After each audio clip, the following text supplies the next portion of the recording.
துறை சார்ந்து பேசுவதற்கு நிறைய பேர் இருந்தாலும் மனம் சார்ந்து பேசுவதற்கு சில பேர் தான் கிடைப்பாங்க. அப்படி பேசுவதற்கு கிடைத்த வாய்ப்பை காலையில் எனக்கு 9 மணிக்கு போகணும், இவங்க வேறு வரன்றாங்க. சரி பரவாயில்லை வரட்டும் அப்படின்னு வந்த உடனே இந்த செய்தியை சொன்ன உடனே ரொம்ப மகிழ்ச்சி. எனக்கு வருடத்திற்கு ஒரு முறை நான் என்ன செய்வேன், எங்களுடைய சொந்த ஊருக்கு கிறிஸ்மஸ் பண்டிகை கொண்டாடுறதுக்கு போவேன். அந்த வருஷம் ஒரு தடவை தான் போவோம். ஆனால் அந்த மகிழ்ச்சி இருக்குது பார்த்தீங்களா, போகிற மகிழ்ச்சி, அந்த மகிழ்ச்சி இதை போல் நாள் காலையில் எனக்கு உண்டு. ஐயா மனம் ஐயா எந்த நேரத்தில் ஒரு 18 வருஷம் இல்லை 20 வருஷம்னு நினைக்கிறேன் நான், இஃப் ஐ ரீகால், அந்த 18-20 வருஷத்தில் அந்த தியாசிஃபிக்கல் சொசைட்டியில் நடக்கக்கூடிய அந்த நிகழ்வில் ரொம்ப இயற்கையாக இருக்கும். ஐயா அவர்களுக்கு இந்த அரங்கத்தில் அமர்ந்துக்கிறவங்க மட்டும் தெரியாது, வர ஒவ்வொரு பார்வையாளரும் ஒவ்வொரு அங்கே அமரக்கூடிய ஒவ்வொருவரையும் தெரியும், பேர் பேராகவும் தனித்ததையும். அப்படி பார்த்த, அப்படி வளர்த்த கூட்டம் தான் மனமன்றம். கோகுல்நாதா ஸ்கூலில் ஒரு 20 பேர் உட்காந்து பேசுகிறோன்னா அந்த 20 பேர் உட்காந்துருப்பாங்க ஆடியன்ஸால், அந்த 20 பேருமே பேசிடுவாங்க. பேச்சாளர்கள் நிறைந்த அரங்கத்தில் பேசுகிறதுன்றது ரொம்ப சிரமம். அது மனமன்றத்தினுடைய தனித்தன்மை. அதை தொடர்ந்து இயக்கமாக, ஆற்றலாக, உயிராக எடுத்து நடத்தி கொண்டிருக்கும் நல்லுள்ளங்களை, குறிப்பாக மருத்துவர் ஐயா அவர்களையும் கலையமுதன் அவர்களையும் இந்த நேரத்தில் நன்றியுடன் நான் நினைவு கூறுகின்றேன். இது பதிவு பண்ணணும். ஏன்னா ஒரு ஐயா பெரிய சகாப்தம். எங்கள் நிறுவன தலைவர் இருக்கார், சேர்மேன், அவர் சேலம் வந்தால் இவரை கொண்டு போய்ட்டு அடைக்கல் நகரில் இன்ட்ரடியூஸ் பண்ணி வச்சு ஒரு 7-8 வருஷத்துக்கு முன்னாடி. அவர் பார்க்காத போக மாட்டார். ரெண்டாவது, நான் எப்போனா காலையில் அங்கே போயிட்டாலும் அவர்கிட்ட பேசி விடை பெற்றே போக முடியாது. அவர் அனுப்புகிறாரோ இல்லையோ நம்மளுக்கு மனசு வராது பேசிட்டு போகிறதுக்கு. அப்படி என்னுடைய திட்டங்கள் சொல்ல முடியாது, என்னுடைய கொள்கைகள் சிலவற்றில் முரண்பாடுகள் இருந்தாலும், திராவிடம், பொது உடைமை கருத்துக்கள் அதெல்லாம் நமக்கு ஒரு பின்னணியாக இருந்தாலும், அதில் சில முரண்பாடுகள் இருந்தாலும், அதற்கு மேலே தமிழும் அதற்கு மேலே ஆன்மீகமும் தமிழும் ரெண்டும் ஒன்றாக கலந்தது. நீங்கள் பிரித்துலாம் பார்க்க முடியாது. அது பகுத்தறிவு சிந்தனை சேர்ந்த தமிழ் தான் ஆன்மீகத்தோடு இருக்குது. ஒரு பகுத்தறிவாளரால் தான் ஆன்மீகவாதியை புரிஞ்சிக்க முடியுமே தவிர, பகுத்தறிவு இல்லாதவன் ஆன்மீகவாதியை புரிந்து கொள்ளவே முடியாது. விவிலியத்தில் கூட ஒரு வார்த்தை இருக்குது, அடுத்தவருடைய உணர்வுகளை புரிந்து கொள்ள இயலாதவன் என்னை பின்பற்ற இயலாதுன்னு கிறிஸ்து சொல்வார். அதனால் இது ஒரு மிகப்பெரிய ஒரு இனிமையான ஒரு நிகழ்வு. அந்த இனிமையானதில் பார்த்தீங்கன்னா எனக்கு ஒரு தலைப்பு, நான் திருப்பி பார்த்தா தலைப்பு நீங்கள் தான், அவங்க தான் செலக்ட் பண்ணியிருப்பாங்க தலைப்புலாம் பார்க்கும்போது, நன்னயம் செய்து விடல் அப்படின்னு அதில் ஒரு பெருந்தன்மையை பார்த்தேன். அந்த தலைப்பிலேயே தலைப்பு கொடுக்கலாம், அதில் ஒரு நெகட்டிவிட்டி இருக்கக்கூடாதுன்னு நினைக்கிறாங்க பாருங்கள். இன்னா செய்தாரை ஒருத்தல். இப்போ இன்னா செய்தாரை ஒருத்தல் நம்ம என்ன பண்ணுவோம், சும்மா வண்டி ஓட்டிகிட்டு போகும்போதே டிராஃபிக்கில் ஒதுக்குறோம் 2 கெட்ட வார்த்தை பேசிட்டு அவன் என்ன பண்ணுவான், அவன் லெவலுக்கு இன்னும் ஹையஸ்ட் கெட்ட வார்த்தை இருக்குதோ அதை சொல்லி தான் குறுக்கு வந்துடுச்சு பாருன்னு சொல்லுவாங்க. சிலது இருக்கும், சிலர் நான் ஏபி அனுப்பிச்சிட்டோம், சிலர் இன்னும் கூட வேறு மாதிரி திட்டுவாங்க. சின்ன இன்னா, அவனை முன்பின் தெரியாது, காலை கூட மெரிச்சில்லை, வண்டியில்னா கூட காலை மெரிச்சிட்டான். சும்மா அப்படி பைக்கில் போயிருப்பார், இவர் சைக்கிளில் அப்படி போயிருப்பார், இவர் வண்டி ஓட்டிகிட்டு போவார், இல்லை வண்டியில் உட்காந்துட்டு போவார். ஆனால் அவனை 4 திட்டுனாதான் அவர் மனசாரம். அப்படி இருக்கிற நேரத்தில் இன்னா செய்தாரை அப்படின்ற அந்த பதம் கூட வரக்கூடாதுன்னு, நன்னயத்தை, நேர்மையை, உயர்ந்த சிந்தனையை வார்த்தையில் மட்டுமல்ல வாழ்க்கையிலும் நடைமுறையில் நடத்தி காட்டிய ஐயா அவர்கள் மன்றத்தில் தலைப்பாக வைத்ததை குறித்து நான் மிகவும் மகிழ்ச்சி அடைகின்றேன். மனமன்றம் எப்பொழுதுமே ஒரு நேர்மைக்கும், ஒரு நாணயத்துக்கும், ஒரு நல்ல சிந்தனைக்கும் ஒரு இடமாக இருக்கணுன்றதான் ஐயா தந்து விட்டு போன மிகப்பெரிய சொத்து. அதை தொடர்ந்து நாம் நடத்திட்டு வரோம். அவர் அந்த வயதில் நான் யோசித்து பார்க்குறேன், இப்போ சில சமயத்தில் படி ஏறும்போது என் வலிக்கும். 10 வருஷத்துக்கு முன்னாடி ஐயா அவர் கஷ்டப்பட்டு தான் படி ஏறுவார். ஆனால் நாமெல்லாம் படி ஏறும்போது கஷ்டப்பட்டேன், என்னென்ன படி வச்சிட்டார், எப்போ கூட வந்தது யாரும் சொல்லிட்டு வந்தேன், பாலச்சந்தர் கூட வந்தார், 3 படி இருந்துச்சு, பரவாயில்ல டாக்டர் 5 படியாக மாற்றிட்டாரு. சின்ன விஷயந்தான், ஆனால் அங்கே வரும்போது 3 படி ஏறணுமே கஷ்டப்பட்டுன்னு ஒரு நினைப்பு மனசுக்குள்ளே இருக்கும். அது எங்கேயோ போய் ஒரு இடத்துல மூலையில் உட்காந்துருக்கும், பார்த்த உடனே 5 படி மாற்றிட்டாரு. அப்படி படியேறத ஆனால் சலிச்சிக்கவே மாட்டார். அவரால் அந்த ஸ்கூட்டரில், ஒயிட் ஸ்கூட்டரில் ஏறி உட்கார தான் முடியும், இறங்க தான் முடியும். ஆனால் அதை ஓட்டிட்டு எவ்வளோ தூரம்னாலும் போயிடுவார். அப்படியெல்லாம் வளர்த்து இந்த மன்றத்தில் ஒரு நல்ல தலைப்பை, நேர்மையான தலைப்பை பற்றி பேசுவதற்கு கிடைத்த வாய்ப்பிற்காக நான் மிகவும் மகிழ்கின்றேன். அறத்துப்பால் ரொம்ப சாதாரண விஷயம் கிடையாது. அந்த அறத்துப்பால்லையும் அதிகாரம் 32 முழுக்க இன்னா செய்யாமையை பற்றி தான் சொல்லுவார். இன்னா செய்யாத நிறைய குறள்கள் சொல்லியிருப்பாங்க. அதில் நாம் படித்து நமக்கு தெரிந்த 2 குறள். காரணம் அது நம்முடைய பாடத்திட்டத்தில் இருந்தது. பாடத்திட்டத்தில் தமிழ் குறள்கள் ஏன் இருக்குது, தமிழ் ஏன் படிக்கணுன்றதுக்கு இதான் தெரியும். கண்ணை மூடின்னு சொன்னால் 2 குறள் சொல்லுவாங்க. உடனே 319 சொல்லுங்கள் அப்படின்னு உடனே பிறக்கென்னா முற்பகல் செய்யும் தமக்கென்னா பிற்பகல் தாமே வரும். 314 சொல்லு, இன்னா சாய்தர ஒருத்தல் அவர் நானே நன்னயம் செய்து விடல். பிறக்கின்னா முற்பகல் செய்யின் தமக்கு இன்னா பிற்பகல் தாமே வரும். சில பேர் அதுக்கு நிறைய கருத்துக்கள் எழுதியிருப்பாங்க. அப்போ பிற்பகலில் என்ன செய்தாருக்கு அப்புறம் அடுத்த முற்பகல் வரல வெயிட் பண்ணுமா? முற்பகலில் செய்த பிற்பகல் வருன்ற, அப்போ பிற்பகலில் பண்ணால் வரவே வராது. சரி, எல்லாம் இன்னமே பின்பகலே செய்துட்டு போகலாம் அப்படின்னு நினைக்கக்கூடியவங்களும் இருப்பாங்க. அப்படி அது அர்த்தம் இல்லை. ஒரு உரையில் அழகாக சொல்லியிருந்தாங்க, அடுத்தவருக்கு இன்னா விளைத்து அதன் மூலம் மகிழும் கெட்ட எண்ணம் உள்ளவர்கள், நெகட்டிவ் ஐடியாலஜிக்கல் பர்சன் இருப்பாங்க. அடுத்தவனை ஏதாவது ஒரு இன்னா செய்யிட்டா ரொம்ப சந்தோஷப்படுவாங்க. அடுத்தவனை கெடுத்துட்டா இவன் ரொம்ப விருந்து சாப்பிட்ட மாதிரி உட்காந்துருப்பார். அது அந்த போல் மகிழவர்களுங்க அவன் மகிழ்ந்திருக்கும் போதே அவருக்கு திருப்பி வந்துருமா? அது அந்த இன்னா செய்ததை அந்த வில்லத்தனமாக அவர் மகிழ்ந்திருக்கிறாருல்ல, அந்த மகிழ்ந்திருக்கும் தருணத்திலே அதுக்கு முற்பகல் பிற்பகலாம் கிடையாது. முன்னாடி செய்தால் பின்னாடி வருன்றதுக்கு அர்த்தம். அது அந்த மகிழ்ந்திருக்கும் தருணத்திலேயே உனக்கு அது பூமராங்க திரும்பி வந்துடும். இது கலைஞர் எழுதின ஒரு விளக்கம். சமகாலத்தில் எழுதும் போது பரிமேலழகர் அந்த காலத்தில் அவ்வளோ மோசமான ஆளுங்க இருந்திருக்க மாட்டாங்க. ஆனால் பரிமேலழகருக்கு அப்படி எழுதணும்னு ஒரு எண்ணம் வந்திருக்காது. சமகால ஒரு மனிதரால், அதுவும் அரசியலில் முதிர்ந்த மனிதரால், அதெல்லாம் பாதிக்கப்பட்டவரால் அதுபோல் எழுத முடியாது. எனவே காலை மாலை அல்ல, இப்படி இருக்கும் இன்னா செய்தாரை ஒருத்தல் அவர்னால நன்னயம் செய்துவிடல் என்பதே அந்த 10 குறளையுமே தலை சிறந்த ஒரு குறளாக இருக்கும். இப்போ நான நன்னயம் 2 வார்த்தை இதில் இந்த கீவேர்டுன்னு சொல்லுவாங்க. ஒரு ஒரு if you take a publication, ஒரு பெரிய கட்டுரை எடுத்துக்கிட்டால் அதில் கீவேர்ட்ஸ் ரொம்ப முக்கியமாக இருக்கும்.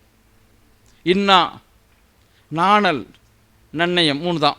இன்னான்றதை பற்றி நம்ம சொல்ல தேவையில்லை, எல்லோருக்கும் அந்த இன்னா தெரிஞ்சிருக்கும். நாணம்ன்றது என்னது? நாணம், பயிர்ப்பு, அச்சம், அந்த நாணமா? நாணமோ இன்னும் நாணமோ என்று திரைப்பட பாடல், அந்த நாணமா? அந்த நாணம் மெல்லிய பூங்காற்று போன்ற நாணம். அந்த நாணம் மகிழ்ச்சியின் ஒரு அடையாளமான நாணம். என் தலைவனுடைய தலைவி நாணப்பட்டாள் என்றால் அது ஒரு மகிழ்ச்சியின் அடையாளம், அது வேற நாணம். ஆனால் இந்த நாணம் இவர் வித்தியாசமான, நாணி வெட்கி தலை குனிதல் அப்படின்னு அதுக்கு பதம் சொல்கிறாங்க. அவர்கள் செய்த செய்கையை நினைத்து நாணி வெட்கி தலை குனிதல், த பிக்கஸ்ட் பனிஷ்மெண்ட்னு சொல்கிறாங்க. அது இருப்பதிலேயே மிகப்பெரிய ஒரு தண்டனை, வழங்கப்படும் மிகப்பெரிய தண்டனை வெட்கி தலை குனிதல். தலை குனியதுன்றது கூட நம்ம நிறைய பேர் வேறு மாதிரி யோசிப்போம். தலை குனிகிறது அவ்வளோ பெரிய, ஆமாம், தேவையில்லாமல் தலை குனிதல் இருக்கக்கூடாது. பெரியவர்களை, நம் முன்னோர்களை, மிகச்சிறந்த பெரிய ஆளுமைகளை குனிந்து தலை வணங்கி பாதம் தொட்டு வணங்குதல் என்பது ஒரு முறை, ஒரு வழிமுறை, அது ஒரு மரியாதை. பார்க்குறவங்கிட்டலாம் போயிட்டு நம்ம தலை குனியக்கூடாது.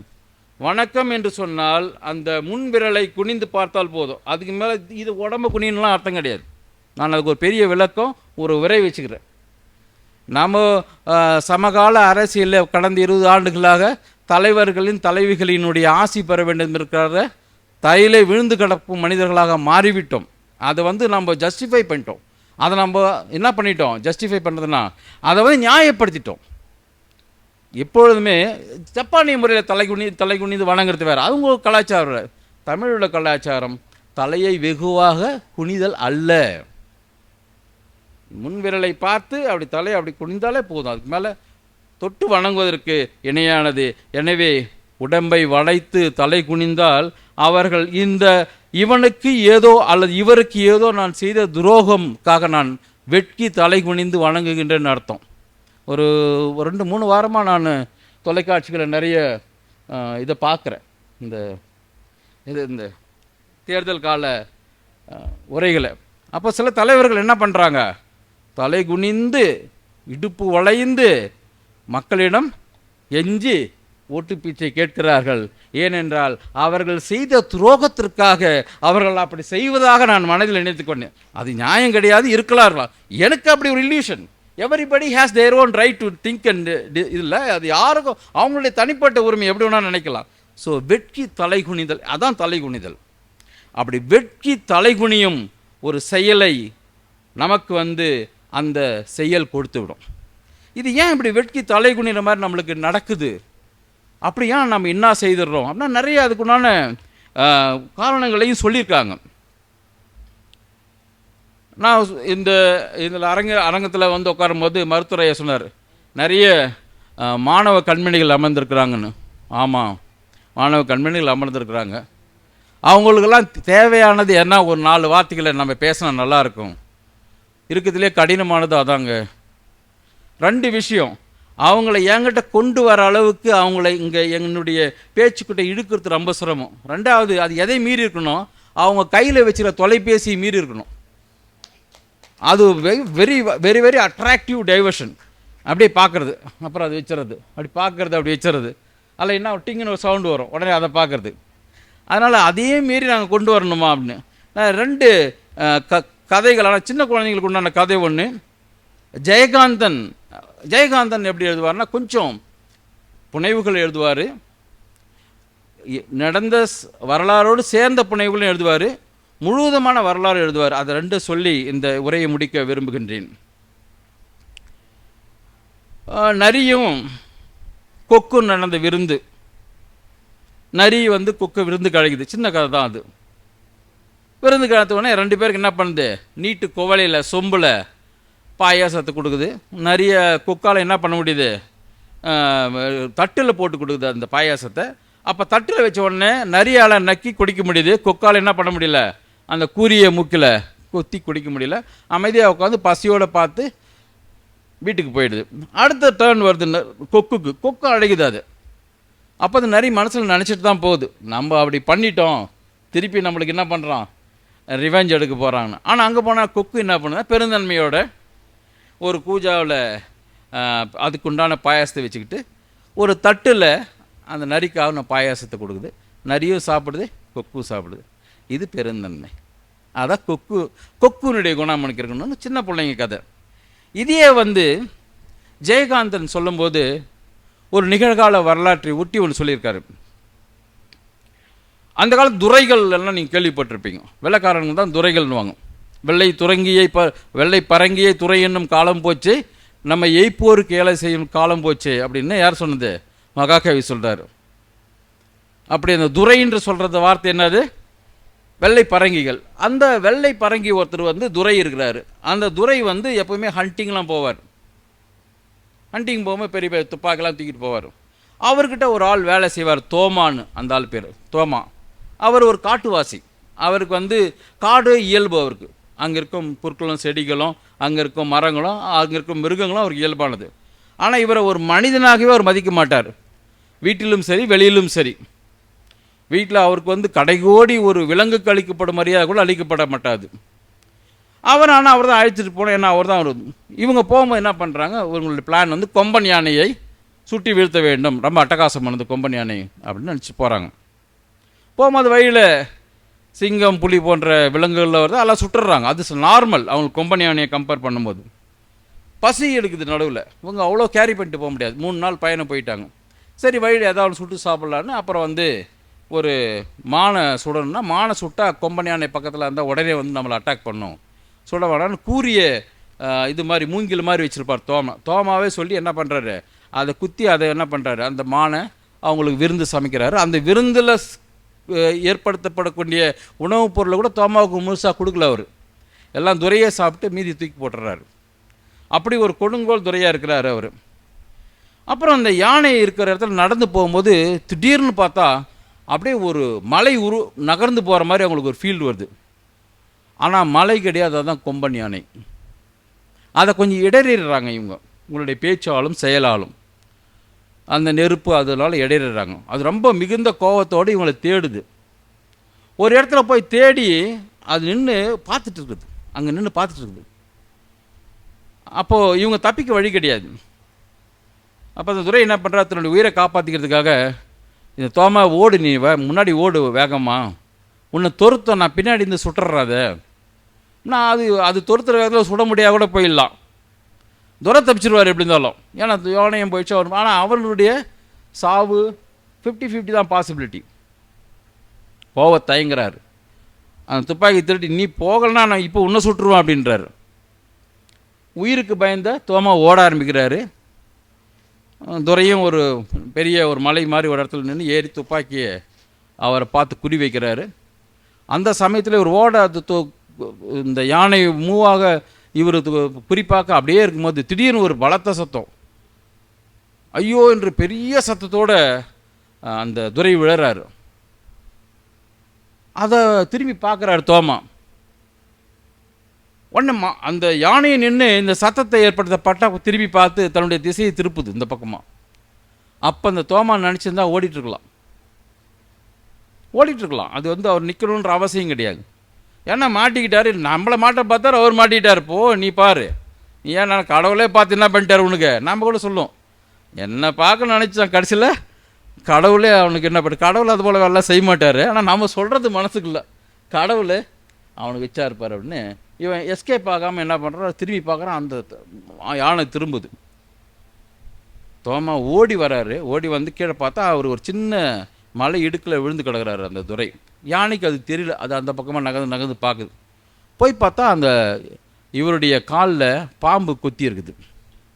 அதனால் அவர் விழுந்திருக்கிறார். உடனே தோமாவுக்கு தான் மருத்துவம் தெரியுமே, அதெல்லாம் அந்த பச்சிலைகள் அதெல்லாம் வைத்து அவர் உயிரை காப்பாற்றினப்போ அவர் திருந்துகின்றார். யார் அது, நம்ம துரையர் திருந்துகின்றார். இப்போது இதில் 2 பதத்தை சொல்கிறாரு இயல்பா. ஒன்று விட்டு கொடுத்தல், இன்னொன்று தியாக உணர்வு. இந்த விட்டு கொடுத்தலும் தியாகமும் இருந்தால் மட்டும்தான் உயர்வடைய முடியும். அப்போ இன்னா செய்தாரை ஒருத்தும் ஒரு மனதிற்கு அவனால் நன்மையும் செய்யணும்னா பெருந்தன்மையோடு ஒரு விட்டு கொடுக்கும் மனப்பான்மை நம்முடன் வளர்த்து கொள்ள வேண்டும். விட்டு கொடுத்தவும் கெட்டு போனது கிடையாது, ஆனால் அது விட்டு கொடுக்கும் மனப்பான்மையை வளர்த்து கொள்ள வேண்டும். தியாக மனப்பான்மை இப்போ படிச்சுட்டு இருக்கிற பிள்ளைங்க வயசில் வராது, அது நாளாகும். ஆனால் தியாகமும் விட்டு கொடுத்தலும் ஒருவருக்கு இருக்கும்போது தான் அவரை நீங்கள் நன்னயம் நல்ல நற்செயலை செய்யும் ஒரு மனிதராக பார்க்க முடியும். எனவே இந்த இடத்தில் இன்னும் ஒரு சின்ன உதாரணத்தை, சமகால வரலாற்று உதாரணத்தை நான் சொல்லி முடிக்க விரும்புகின்றேன். ஜெர்மனியில் இந்த 1992க்கு முன்னாடி கிழக்கு ஜெர்மனி மேற்கு ஜெர்மனி இருந்து நடுவில் பெரும் சுவர் இருந்தது. அந்த சுவருக்கு இந்த பக்கம் கிழக்கு ஜெர்மனியர்கள் இருந்தாங்க, அந்த பக்கம் மேற்கு ஜெர்மனியில் இருந்தாங்க. கிழக்கு ஜெர்மனியில் சேர்ந்தவர்கள் எப்போயுமே அந்த மேற்கு ஜெர்மனியை பார்த்து ஒரு பொறாமை இருக்கும். ஏன்னா அவங்க வந்து யூரோப்பியன் யூனியனோட அட்டாச் ஆகிருப்பாங்க. அதில் நிறைய அவங்களுக்கு கொஞ்சம் அஃபுலியன்ட், கொஞ்சம் வளர்ந்த நிலையில் அவருடைய வாழ்க்கை தரம் காணப்படும். பட் கிழக்கு ஜெர்மனியில் அதுக்கு வாய்ப்பு இல்லை. ஏன்னா அவங்களுடைய பொருளாதாரம், சிந்தனைகள், சித்தாந்தங்கள்லாம் வேறு. அதனால் சில சமயத்தில் அங்கே ரொம்ப நல்ல உற்சாகமாக ஒரு பெரிய செலிப்ரேஷன், நம்ம பண்டிகை மாதிரி ஒன்று கொண்டாடுறாங்க அந்த பக்கத்தில். இவங்களுக்கு அந்த நேரத்தில் சரியான அந்த பண்டிகை இங்கே கிடையாது. எனவே அவங்கள பார்த்து ரொம்ப கடுப்பாயிடுது. உடனே ஒரு 20-25 வாலிபர்கள் சேர்ந்துக்கிட்டு இங்கே இருக்கிற குப்பைங்க, இங்கே இருக்கிற உதவாத பொருட்கள், அழுக்குகள், கழிவுகள் இதெல்லாம் என்ன பண்ணுறாங்க, ஒரு மூட்டையாக கட்டி இங்கேருந்து அந்த பக்கம் என்ன பண்ணுறாங்க, சுவருக்கு அந்த தூக்கி போடுறாங்க. இதுதான் அவங்களுக்கு பரிசு, நீ கொண்டாடியே தான் பரிசுன்னு. அங்கே சில நல்லவர்கள், நன்னயம் செய்யக்கூடிய நேர்மறை சிந்தனையாளர்கள் அங்கே கொஞ்சம் பேர் இருக்கிறாங்க. இது போல் பண்ணிட்டாங்கன்னு நினச்சி சரி அவங்கள எப்படி திருத்தலாம், பார்க்கெலாம் போக முடியாது, துப்பாக்கி எடுத்து நின்று சுட முடியாது. உடனே நிறைய பழங்கள், ப்ரெட்டு, அவங்க செலிப்ரேஷனுக்கு வச்சுருந்த ஃபுட்டு அதெல்லாம் சேர்த்து பேக் பண்ணி அங்கேருந்து இந்த பக்கம் இது எங்களுடைய பரிசுன்னு தூக்கி போடுறாங்க. அதாவது யாரிடம் எது உள்ளதோ அதை தான் மிகையாக உள்ளதை அடுத்தவங்களுக்கு தர முடியும். உங்கள்கிட்ட குற்ற உணர்வும், உங்கள்கிட்ட கயமையும், கோபமும், கொடுஞ்செயலும், அறிவின்மையும் இருந்தால் அதை தான் நீங்கள் அடுத்தவங்களுக்கு கொடுக்க முடியும். அதிலே சாந்தமும் நற்செயலும் அறிவார்ந்த சிந்தனையும் உங்கள்கிட்ட இருந்தால் நீங்கள் அதை கொடுப்பீங்க அடுத்தவங்களுக்கு. உங்கள்கிட்ட எது மிகையாகாது அதனை கொடுக்க முடியும். 2 பேனா வச்சுருந்ததுன்னு ஒரு பேனா கொடுக்க முடியும். அதனால் அத்தகைய நற்செயல்களை செய்வதற்கு தியாகம், விட்டு கொடுக்கும் மனப்பான்மை, நல்ல சிந்தனைகள் நம்மோடு இருக்க வேண்டும். அதைத்தான் இந்த நாளில் இந்த நன்னயம் செய்துவிடல் சொன்னதாக நான் எடுத்து ஐயா அவருடைய மனம் வழியில் நாம் என்றும் இந்த 14 ஏப்ரல் 14 அவருடைய பிறந்த நாள் என்று சொல்கிறார். சித்திரை திருநாளில் அவர் பிறந்திருக்கின்றார். அண்ணல் அம்பேத்கரை பற்றி ஐயா தாரை குமரல் சொன்னார்கள். அண்ணல் அம்பேத்கர் பிறந்தநாளும் அந்த சித்திரை 14 தான், இது ஏப்ரல் 14 தான் சித்திரை திருநாள் என்று, சித்திரை 1 அன்று. எனவே இந்த நாட்கள் 49 ஆண்டுகளாக நடந்து வரும் இந்த நிகழ்வுகள் தொடர்ந்து நடைபெற வேண்டும், பெரிய அளவில் நடக்க வேண்டும். இவை மனதில் இருக்கும் அழுக்குகளை அகற்றி நாம் நேர்மறையான சிந்தனையும் நேர்மறையான வாழ்க்கையும் வாழும் நற்செயலுக்கு நாம் இட்டு செல்ல வேண்டும். அப்படி இட்டு செல்லும் ஒரு நாளாக இந்த நாட்களும் இந்த அரங்கமும் அவர் பெயர் சொல்லும் அனைவரும் நாம் நடந்து கொள்ள வேண்டும். அதற்கு ஒரு உந்துகோலாக உற்சாகமூட்டும் கருவியாக இந்த செயல்கள் அமைதற்காக மீண்டும் ஒரு முறையாக இந்த அரங்கத்தையும் அரங்க அமைப்பாளர்களும் மற்றவர்களுக்கும் என் மனமார்ந்த நன்றிகளை தெரிவித்துக் கொண்டு, இனிமையாக இவ்வளோ நேரம் பொறுமையாக எந்த நிலத்தில் நான் விதைத்தேன் என்று தெரியவில்லை, அவை பல 100 மடங்கு பெருகி வளர்ந்து உங்களில் நற்செயல்களும் நற்சிந்தனைகளும் இன்று உங்களில் வளர வேண்டும் என்று நல்ல நேரத்தில் வாழ்த்தி வாய்ப்புக்கு நன்றி கூறி விடைபெறுகின்றேன். நன்றி, வணக்கம். இந்த தகவல் உங்களுக்கு பிடிச்சிருந்தா லைக் பண்ணுங்க, உங்க ஃப்ரெண்ட்ஸுக்கு ஷேர் பண்ணுங்க, மறக்காம எங்க சேனலுக்கு சப்ஸ்கிரைப் பண்ணுங்க.